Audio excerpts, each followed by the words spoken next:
Hello guys welcome back to my channel Gursees. तो आज मेरी बड़ी भैन आई हुई छुट्टियां मेरे नाल खेडन। अज बहुत मज़े करते हैं तो हुण 8 हो गई।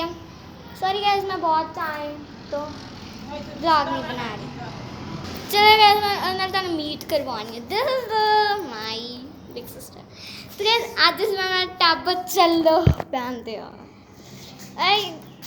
पानी बहुत ठंडा है, ठंडा रंग। चलो guys okay this a tub. चलो आ रहा। ओह कैसा ठंडा पानी है। चलो बैठो बैठो।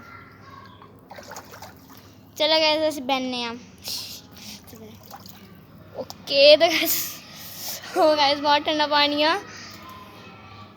तो गाइस पार्टी वास्ते मैनू थले कमेंट करिए। बाय।